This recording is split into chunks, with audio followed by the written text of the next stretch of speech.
point you made earlier about logistics and supply chain, I think resonates probably in this world more than any other.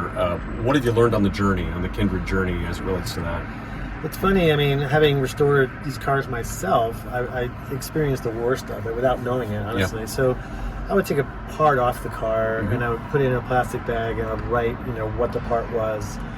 And then I would come back, 9 months later and couldn't read my handwriting. I didn't know what the part was for, So it's weird to say, but that's part of the supply chain, right? And then I would order parts. I would do a bulk order, put them away, finally open it up when I actually need them and have the wrong parts, or I ordered 2 of the wrong one or whatever it was. And it just spoke to, and then you're tripping over yourself constantly, right? That is the experience of the local shop also, right? Because they don't have technology driving their supply chain, it introduces a lot of extra hours and quality problems and compromises into the car that you can eliminate if you spend time up front nailing the bill of materials.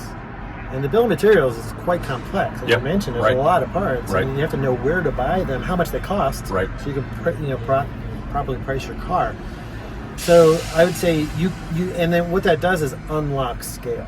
So what happens is local shops are great, but they can't build many in a year. Yeah. So the result is the price goes up and up and up. So you see that these high-end resto mod builds are very expensive because they have to be, because a shop can only build one a month.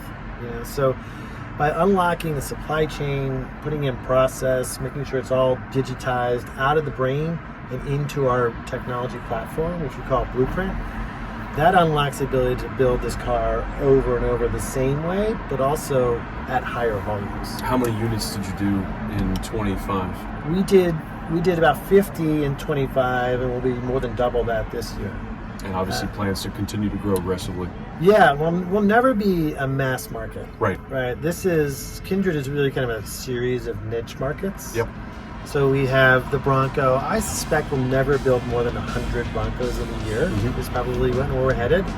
But we can still grow by adding additional models to the lineup, right? And that's a very unique business proposition, that you can kind of have some scarcity in your brand, as well as the ability to grow still with some scarcity.